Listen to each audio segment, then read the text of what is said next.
Good afternoon, everyone. It's Jackie from Key Principles here, MD of Key Principles. I set it up about 15 years ago, and I'm going to be presenting the webinar today, which is top tips to help you promote your blogs. And to be honest, it's to help you promote any content that you might have on your website. Hopefully you can hear me and you can see the presentation. So if it's okay, we'll have any questions at the end, and also if you've got any feedback afterwards, that would be great too.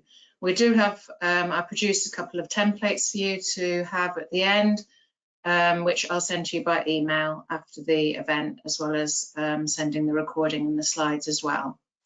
So there's quite a lot to get through, so I'll get going with the presentation. Yeah, if you just make sure that you answer any questions at the end. I've got a hand up from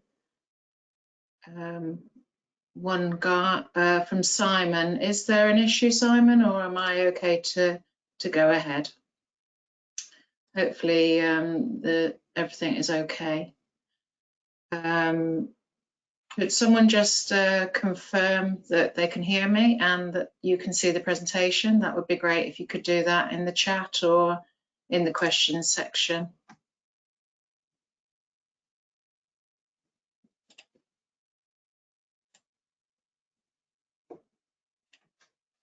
Okay, I think everything seems to be in order.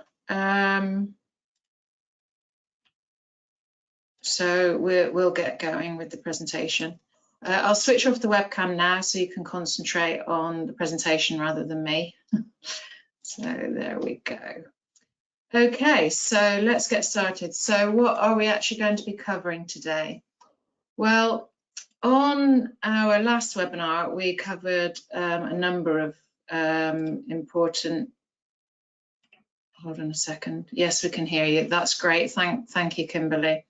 Okay, so yes, we covered a number of things on the last webinar, which you'll be able to access later on in when I send the recording out. You'll be able to access the previous presentation, which was about what blogs are, the benefits of blog writing, and we also covered keyword research for blog writing, which we said should take up about 10% of the time that you spend on your blog writing.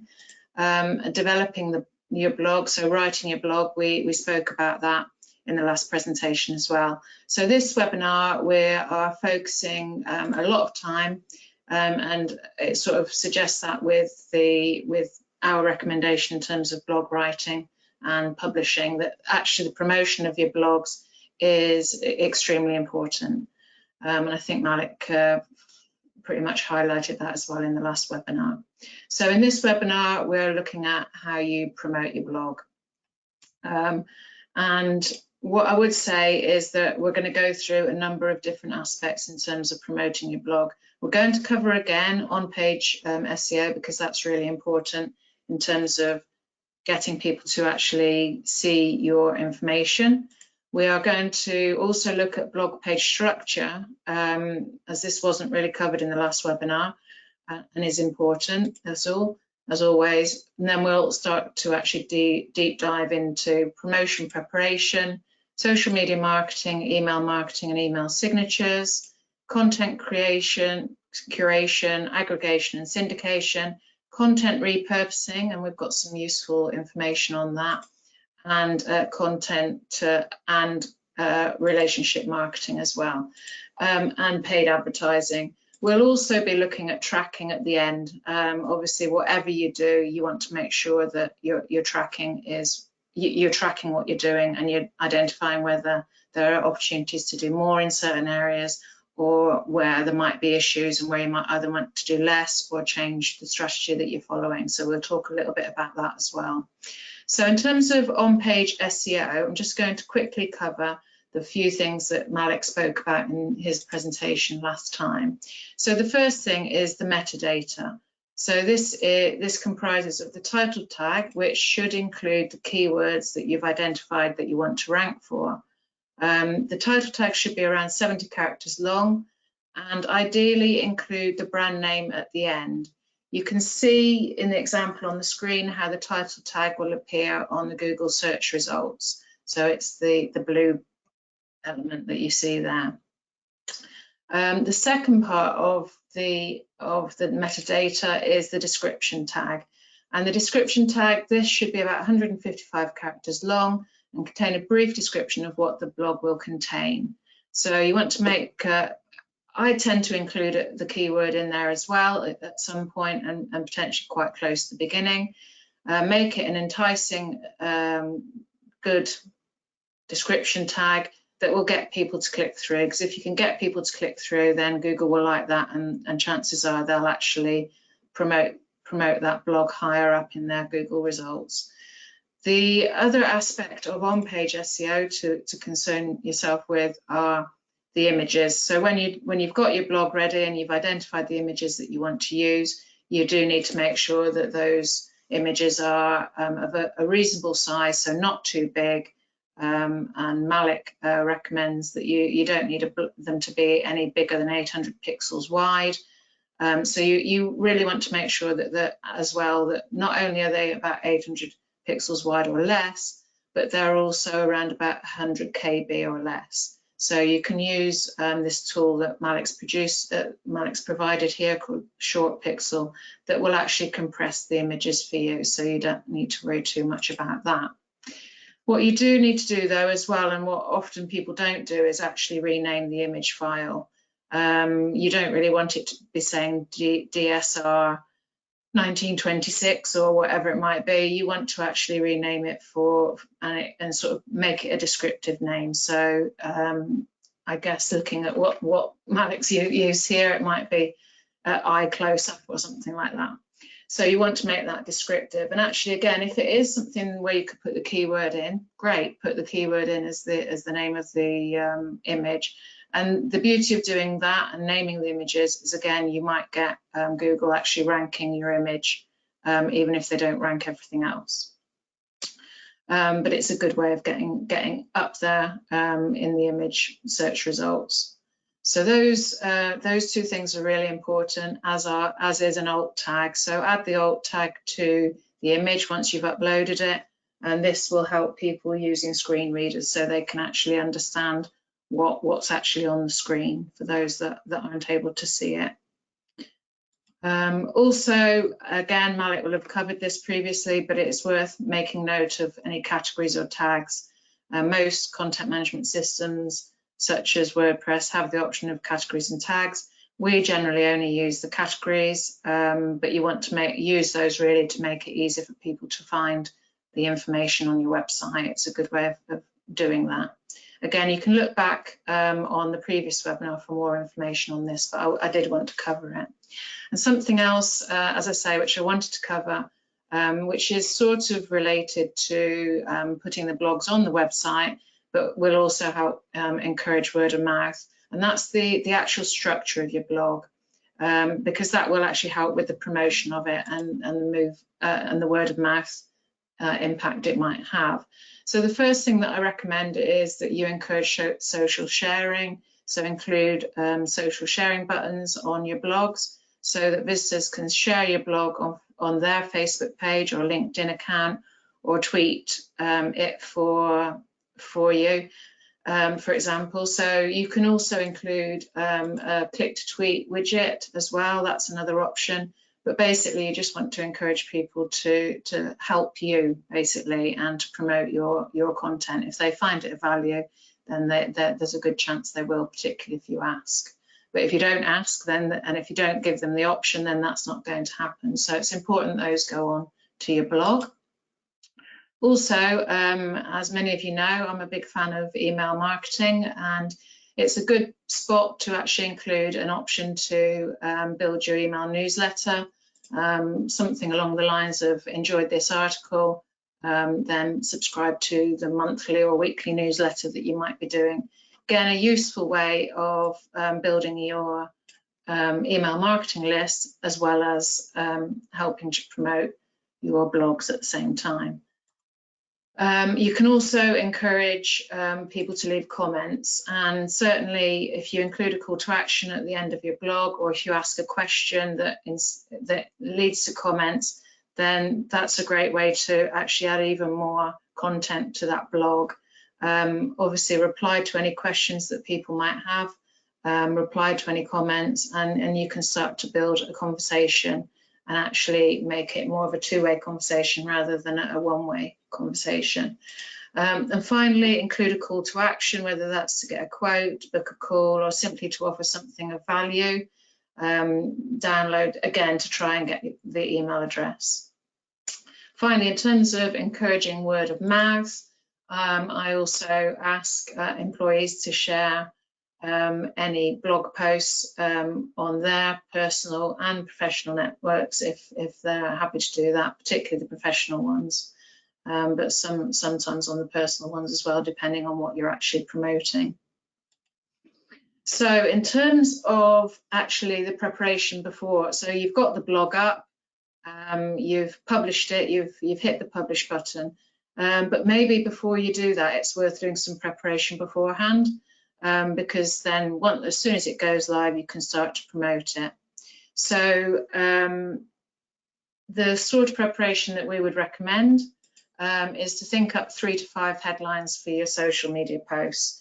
It's important to think that there's the opportunity to do a number of posts on just one blog. You want to be doing that. You don't want to just do one post on a blog and then think that's done. That really won't help. It won't promote the blog that well.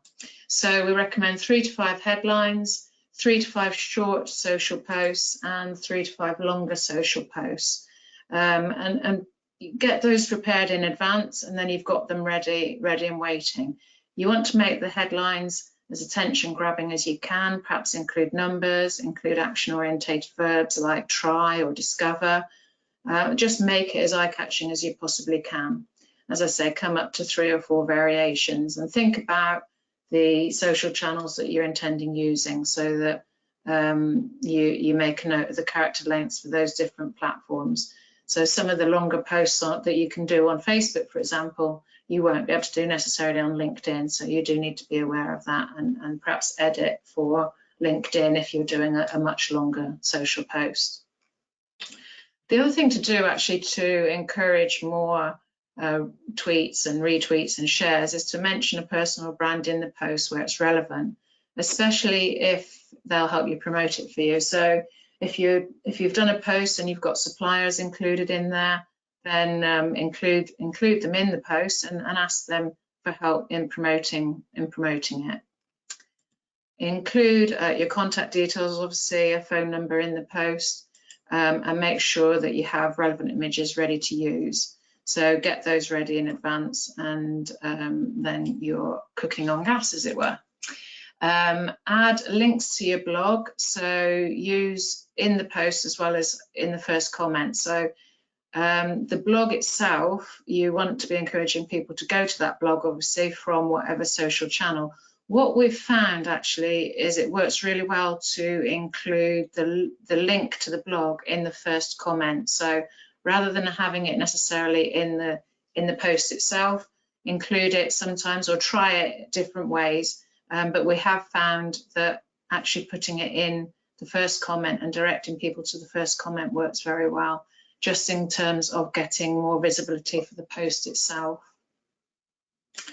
Ideally use UTM tracking URLs so that you can actually check how your campaigns are working, and there's a link to that. So you can basically then much more easily in Google Analytics identify what's working well and what isn't, and therefore amend what you're doing. The other thing you can do, it's optional, but you could use shortened URLs, and I've put a couple of examples of services that you can use there. Again, it's not an essential, but it's something that you could test. So in terms of social media marketing and promoting your blogs using social media marketing, we've got the content together now, so we need to think through and focus on the most relevant channels. So that could be Facebook, Twitter, Instagram, LinkedIn. I mean, the options really are endless these days. But you want to really focus on the ones that deliver the best results for you. So the 80-20 rule always applies. You'll probably find that, you know, for certain businesses, Facebook is where it is, and for others, perhaps LinkedIn, and for others, again, Twitter. So do look at what you're doing and adjust your activity accordingly. With Facebook, you may want to post on your personal profile as well as your company Facebook page. With LinkedIn, post on the company LinkedIn page if you've got one, and then share on your personal profile and ask colleagues to do the same. If you've only got the personal profile, then obviously put it on that one instead. But as time has moved on, at one time I wouldn't have been particularly a fan of the company LinkedIn page, but I do feel now it is important that you do have a company LinkedIn page as well as a personal profile. So get working on those if you haven't got them already. And as it says in the slide here, post several times promoting the same blog. So that's where those 3 to 5 headlines and different versions of the posts come in handy. Create a post schedule for the blog, and really you want to promote a variety. You want to promote it on the day that you publish the blog, but then you do want to promote it at different times moving forward, and those really will depend on your on the channel that you're using. So create a post schedule. You should be promoting a variety of blogs as you go through the days of the week, with posts every day on social channels, perhaps Monday to Friday for B2B companies and on LinkedIn, although again, you can test that. So share on the day of publishing on all channels, and then depending on the channel, you can share again the next day with Twitter and daily on Twitter, depending on how many post variations you can produce really, and also how important the channel is to you. With Facebook and LinkedIn, share on the day and then weekly. That's the recommendation that we have. And I've got a document that can help you do that, which we'll send out to you, a template. In terms of the ways that you can do that, obviously you can use automated systems, tools like Hootsuite or Meet Edgar to help with the post scheduling. We don't actually currently use automation. We found that actually doing it manually, it only takes about 15 minutes each day. It is working really well for us. Another thing that you can do is pin your post to the top of your profile page. So once you've got your blog, the first blog post for the blog written, you can pin that to the top of your profile page on Facebook and Twitter, for example, and then you just need to remember to change it when you have your latest blog ready to promote. And that can work really well. Other social media activity that you can do to promote your blog is, of course, to share it in relevant groups on Facebook and LinkedIn, for example. Share in your own group if you've got one set up, and share in those relevant groups that we've spoken about. As I've said before, ask your employees to share the content also. And I'd like to keep reiterating that one, because it really is important that everybody gets involved in helping to promote your blogs and your social posts. And to help with interaction again, thank people for sharing any of your posts and reply to any comments. Doing that, you'll actually start to see a bit of momentum, and more people will share and more people will comment on your posts. Something I wanted to touch on as well is don't forget the hashtags. But actually what I'd also like to say is don't go crazy with them. I've seen a lot of posts in recent times where people have literally just added 30 hashtags.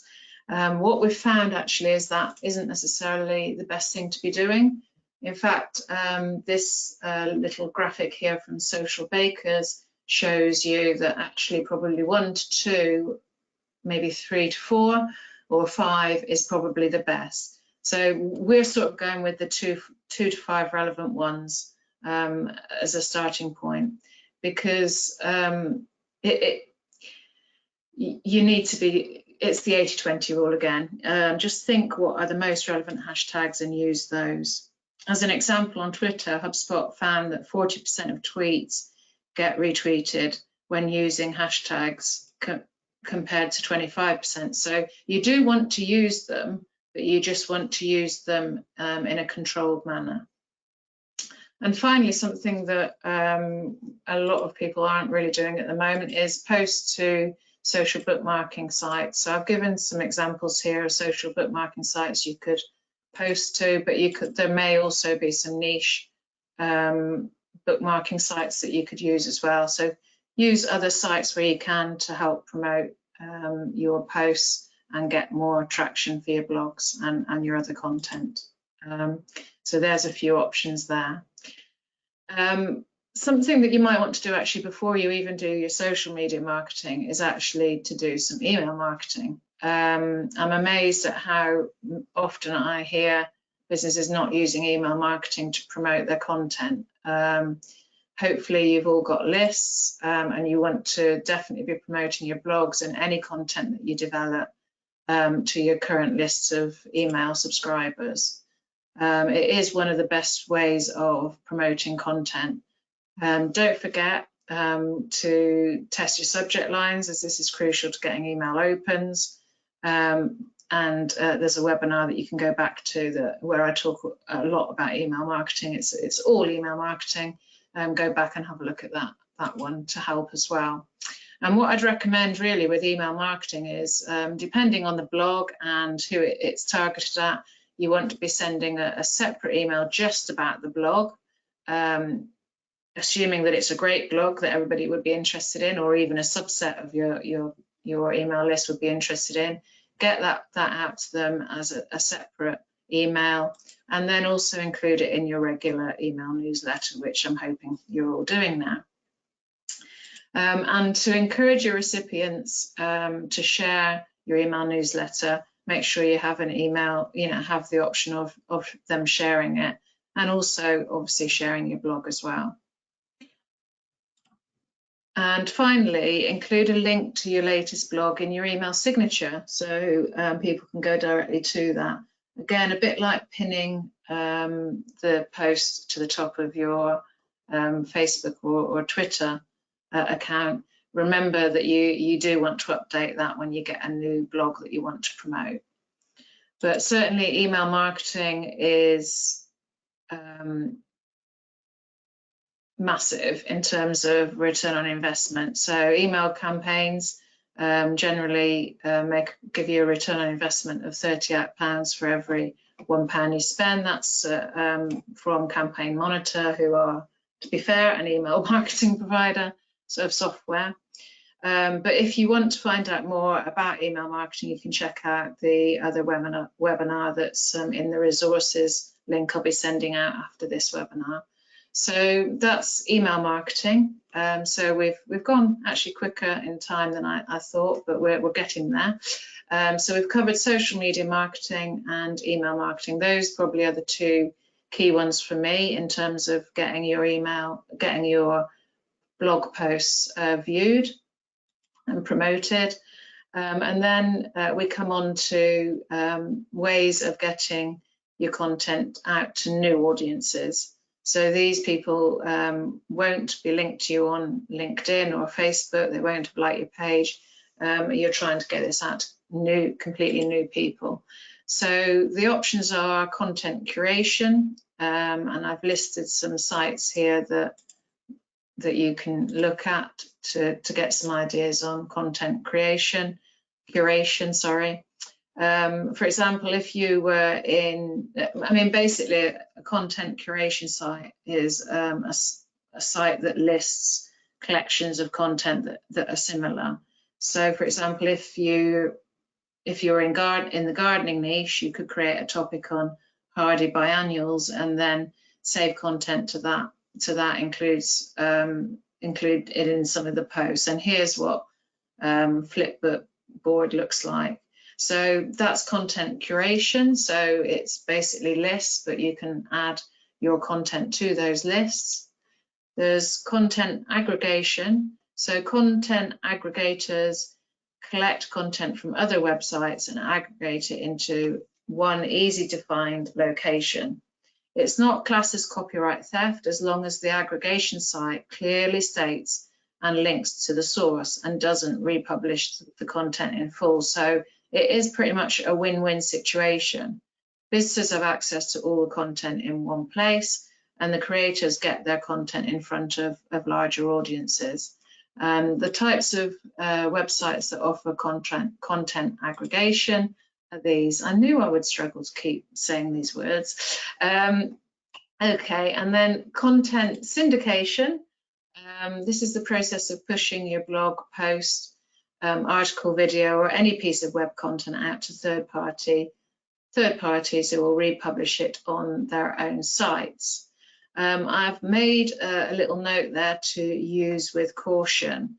The sort of websites that would republish for you include a website called medium.com and a website that you probably have all heard of called business2, and that's the number 2, community.com.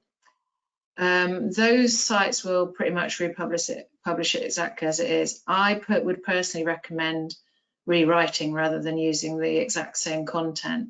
And the word of warning really is best practice is to add something called a rel canonical tag to the republished piece of content. A canonical tag is a piece of code that includes a link to the original piece of content. This helps Google to understand which website originally published a piece of content. If that's not possible, it's recommended to link to your original content from the republished version. But Google doesn't always rank your website, as in the original publisher, higher than the site that it's published on. And that's where it gets difficult. And that's why I say, use with caution for that very reason. But it is something that you could look at, and it is something that is worth looking at, because these sites obviously have millions of people visiting them on a daily basis. So it is worth testing.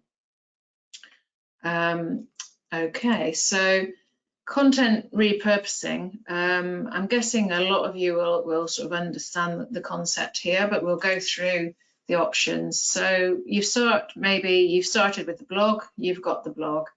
Perhaps you can turn it into a podcast, or you could make it into a PowerPoint presentation and add it to SlideShare.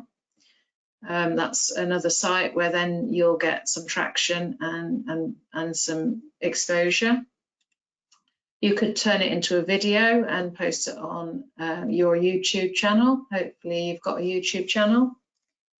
You could potentially make it into an infographic. Again, infographics do get shared a lot. In fact, I've got a chart coming up that shows that. But turning it into an infographic and getting a designer to make a great infographic can really work well in promoting the content and promoting the blog. You could do a free course or webinar like I'm doing, and then I could go the other way, in fact, and take some of the content that I've used in this webinar to actually write a blog, and then turn it into a SlideShare, which I've pretty much got, and obviously I could have the video freely available on YouTube. So repurposing doesn't have to be that difficult.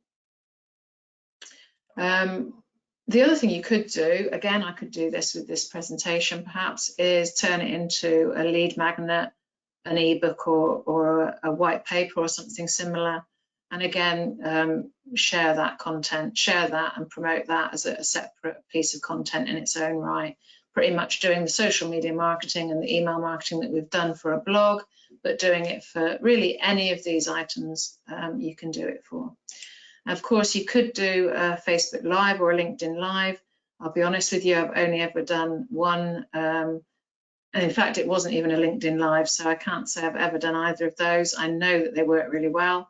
So if you're feeling brave, I I can wholeheartedly say go for it, and let me know how you get on. The other thing you can do, of course, is refresh old blogs. So refresh old blog posts. This isn't really repurposing as much as just refreshing, but it can be well worth doing, particularly if you want to improve the ranking of a blog that is perhaps close to page 1. And what we've started to do at Key Principles is we'll look at those blogs that are perhaps on page 2 and look at the blogs that are actually on page 1 and say, right, okay, what are they doing that we're not doing in our blog, and how can we improve our blog to hopefully get it to page 1. So refreshing old blogs is a great way to go. And finally, yes, so I found some research from Azumo and Noah Kagan from OK.dork, which shows the infographic that I was talking about, which shows that infographics and list posts do actually get lots of shares. So the infographic there and the list posts, two really good ways of actually increasing the content. So that's really more about how you develop your blog. But I wanted to highlight that because I do feel like there's certain types of content that will get more shares than others.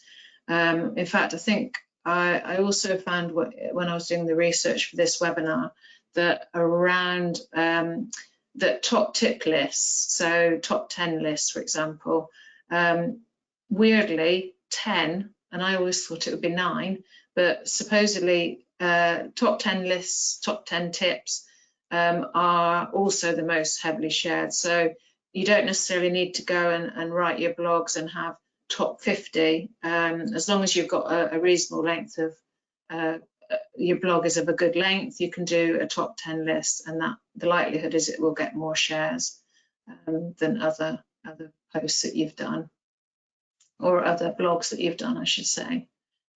So moving on, another thing that we can do is relationship marketing or influencer marketing. I think they're sort of fairly similar.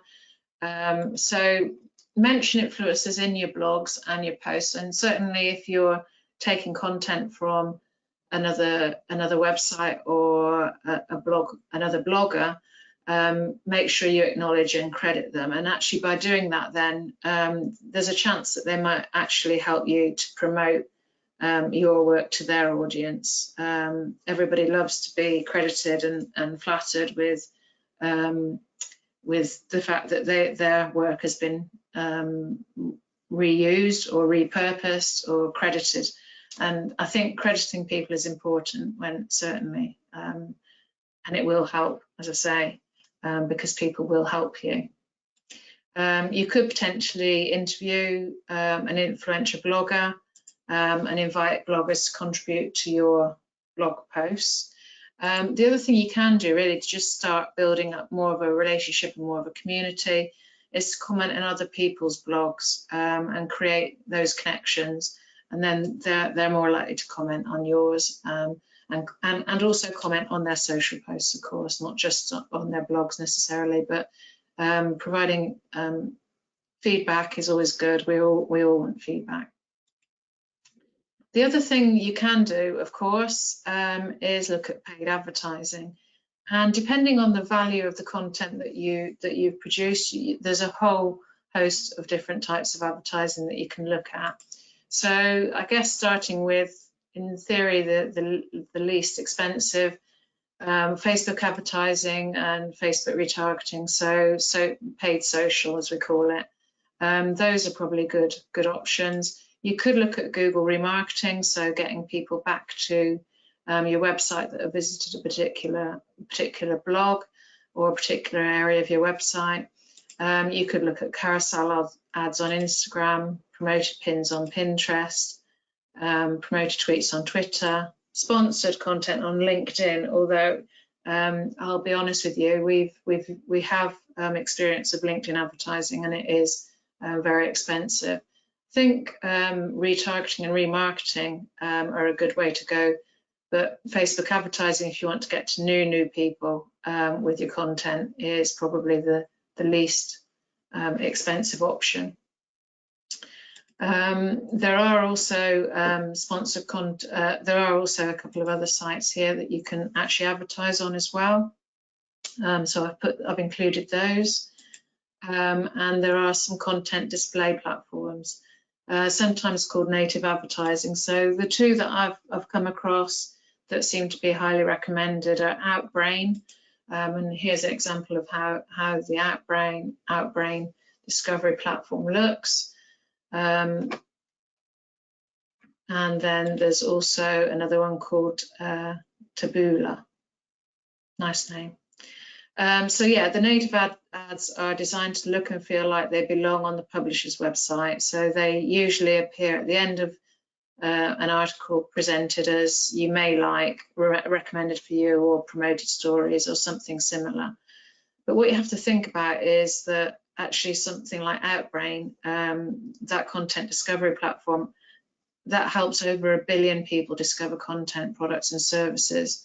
So it could be worth trying, but I would say it's probably best for content that is of real value, that you really want to get out to people. And of course, that billion will be international. It won't just be UK. So if you're a UK business, it might be worth looking at other ideas. So finally, hopefully I've covered everything that you guys would be interested in. In terms of the tracking, it pays to get the tracking sorted so that you know what's working and what isn't. So the first thing that I would recommend you do is look at Google Analytics and use the UTM codes so that you can start to see what's happening. And the two sort of areas I'd look at are to check the acquisition section, all traffic and channels, and then you can go into further detail as well there. You can then check the behavior section of Google Analytics and go to site content and all pages, and you can then look and see where your blogs are performing.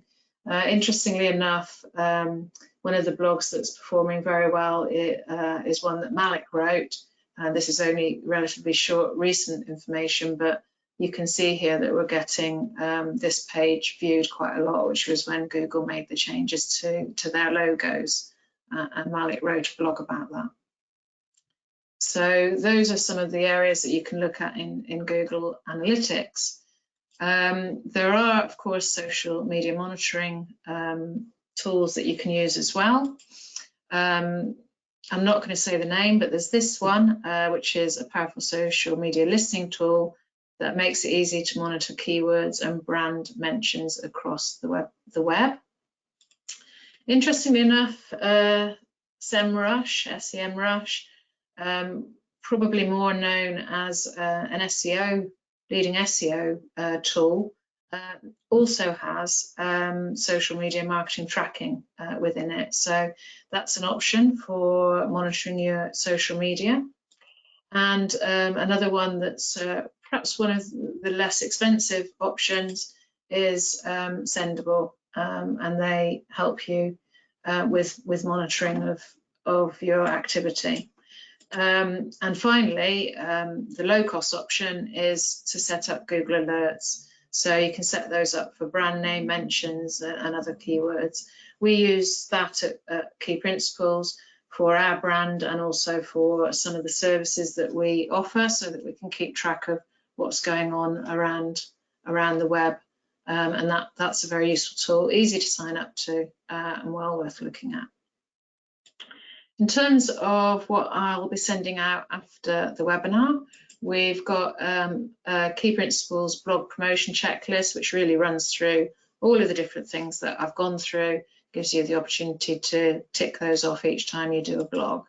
Here's what it looks like. So it sort of goes through the list, as it were. The other thing that I've produced for you is a blog promotion publishing schedule. As you can see, I've included Facebook, Twitter, LinkedIn, email marketing. The other aspects are there also. And you can see on here what I'm saying is the first date is the date of publication. So that's when you'd start. And then depending on the channel, you would be +7 days, +14, and moving out. And really, you can promote it for as long as you want. If you're getting traction on a regular basis, then keep promoting it. But as I said earlier, with Facebook, I'd recommend weekly, with LinkedIn, weekly, and Twitter daily.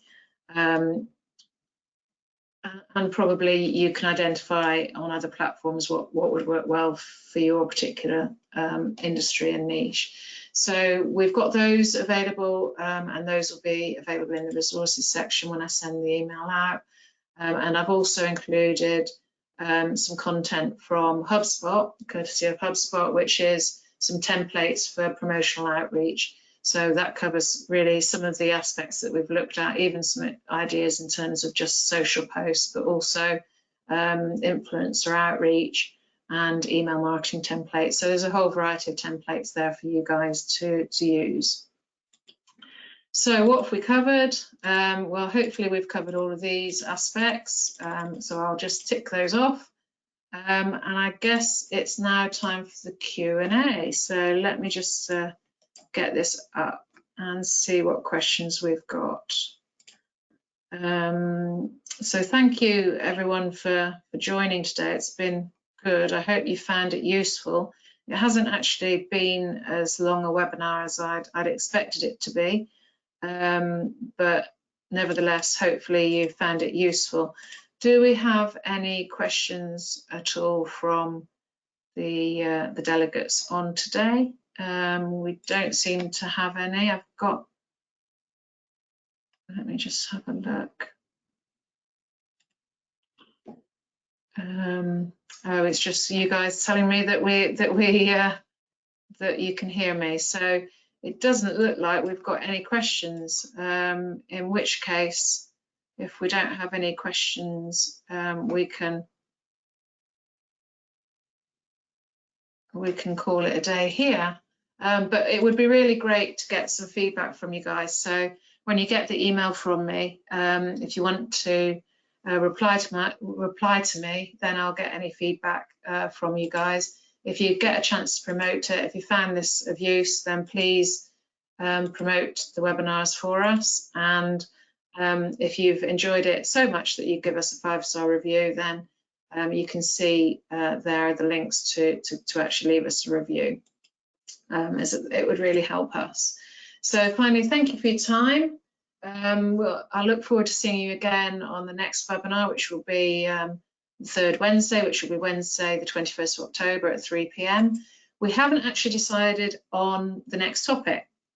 So when you do reply to us, please feel free to let me know what you'd like us to look at, because I'm more than happy to prepare content specifically for the community. I want to be able to help you guys as much as I can. So if you want to get in touch, you can get in touch by replying to the email I'm going to send later once the webinar's brewed, as it were. And if not, then you can reply to TMAT or you can give us a call. So I think that's it. If you've got any other questions, then please feel free to email me with those.